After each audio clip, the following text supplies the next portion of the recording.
Cryptocurrencies, a necessary scam? Web3 is a bunch of bull hockey. Matt Stoller, author of Goliath, The 100-Year War Between Monopoly Power and Democracy, writes, "For a few years, I've been thinking about why social movements like crypto and Bitcoin have so much momentum. I often get emails from proponents of crypto as an anti-monopoly tool, and a lot of smart people I respect believe that it is based on a groundbreaking technology that will sweep the world. I don't see it that way. I think it's a social movement based on a dangerous get-rich-quick scam. But there's a tremendous amount of goodwill involved, and as with GameStop, the underlying driver of the energy in this movement is mass and legitimate disillusionment with liberal institutions who have failed to deliver." Matt Stoller is the author of the Big Newsletter, where a version of this article first appeared, and former policymaker who focuses on the politics of market power and antitrust. This article is part of Crypto 2023. This weekend, I held a forum for paid subscribers on whether crypto is a useful anti-monopoly tool, and the debate got heated. I learned a lot, and after reading the comments I decided to write an essay,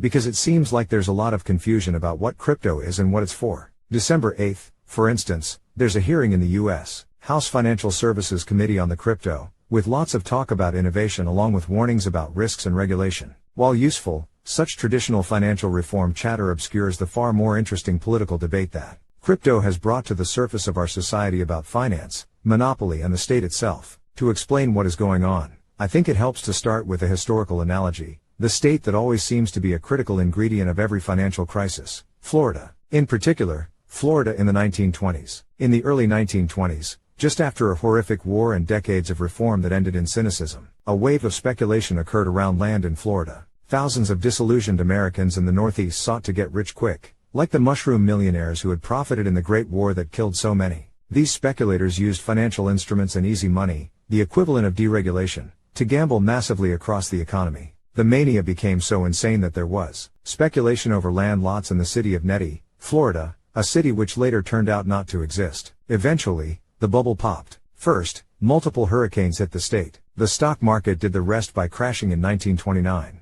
The result was tears, losses and decades of litigation. See also, the rise and fall of Bitcoin culture, opinion, and with that, let's talk crypto. Cryptocurrencies are a social movement based on the belief that markings and a ledger on the internet have intrinsic value. The organizers of these ledgers call these markings Bitcoin or Dogecoin or offer other names based on the specific ledger. That's really all a cryptocurrency is. There's no magic. It's not money, though it has money-like properties. It's not anything except a set of markings. Sure, the technology behind the ledgers and how to create more of these markings is kind of neat. But crypto is a movement based on energetic storytellers who spin fables about the utopian future to come. In a lot of ways, cryptocurrencies are like Florida land that no one ever intends to use. It has value in the moment it is traded, but only because there's a collective belief that it has some intrinsic worth. There is a wide variety of tools in the crypto world, like non-fungible tokens, smart contracts, and global computing systems, but they don't work, and none of them have any use cases except speculation and money laundering. And even in their idealized form they have no use cases aside from doing stuff you can already do far more easily through existing technology, with a different permissioning model. That said, the crypto narrative is one that anti-monopolists in general find deeply compelling, since both the anti-monopoly movement and the cryptocurrency movement emerged out of the financial crisis. Elizabeth Warren became a U.S. senator out of the crisis, and eventually pivoted to making the first call to break up big tech. Bitcoin was created on January 3, 2009, a few weeks before Barack Obama was inaugurated as president. Inscribed in the code of Bitcoin is the following phrase: "The Times, January 3, 2009, Chancellor on brink of second bailout for banks." Both crypto and the anti-monopoly movement are reactions to the destruction wrought by neoliberalism. Both financial crisis reformers and Bitcoin proponents believe that the existing financial order is a collusive arrangement between large banks who are supported by government power. Money laundering, tax evasion, criminal activity and fraud are fine as long as you are an insider in this system, and the Federal Reserve and various other government institutions will not only not stop corrupt insiders, but will subsidize and bail them out if necessary. Meanwhile, the rest of us have to live with foreclosures, high interest rates on credit cards and high fees for middlemen in every aspect of the economy. Indeed, it's hard to see how our social contract is legitimate or fair. No one went to jail for the financial crisis, and the ongoing parade of scandals is nonstop. Just to take a random story that came out last week, several groups published a finding that the $11 trillion private investment industry is a haven for money laundering.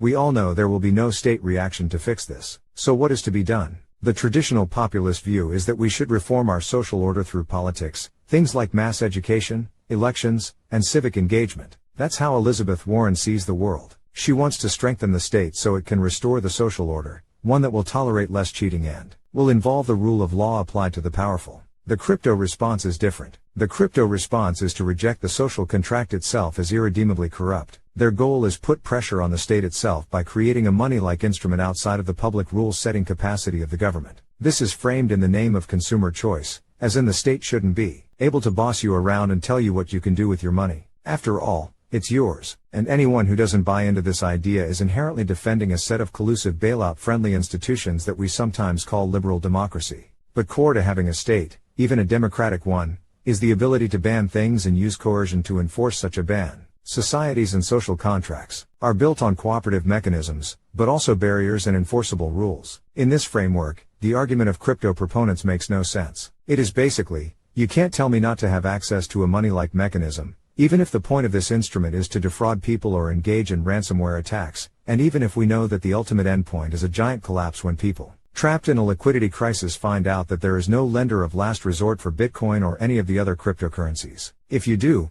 that's tyranny. In other words, skeptics of cryptocurrencies generally believe that cryptocurrencies are easily manipulated mechanisms to launder money, commit fraud, evade sanctions, empower dictators, engage in heavily leveraged speculation prone to collapse, and ultimately break the state itself. The response to this concern is easy. Exactly how is this accusation any different than the existing order? Surely if insiders are allowed to cheat in our regulated banking system, then why should we treat it as legitimate? Why not build our own financial channels? Yeah, maybe it's bad, but at least we're not Goldman Sachs or AIG. That's why I don't think this movement can be dismissed as merely get-rich-quick mania. There's goodwill and energy behind this movement, as well as a lot of wealthy cynics and scam artists. But the lack of legitimacy of liberal democracies is real. Increasingly, though, the arguments from cryptocurrency proponents are changing. They are saying they want to be regulated. They are not opposed to the state. They are just into technological innovation, and so forth. That's why every witness in today's hearing said they want regulation by the state. I don't buy it.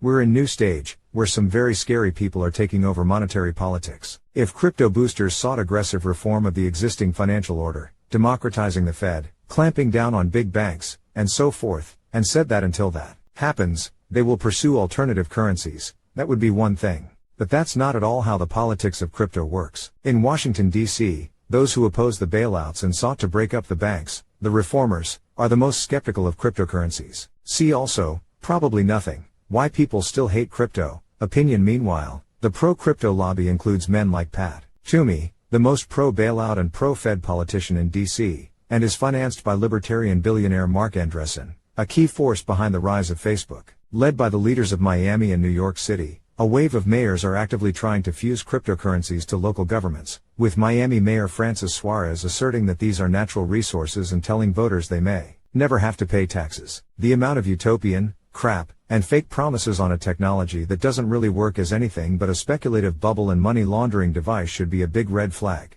Crypto is a movement based on the theory that the existing nation-state is a system rigged by billionaires, and the right response is to create a different and more corrupt order rigged by different billionaires, money launderers and dictators. It will, of course, all end in tears, ironically when the Fed ends its monetary stimulus, creating bubbles across the economy. That much we know. But how much ruin this movement engenders will depend on whether and how quickly we can restore the legitimacy of our existing governing systems.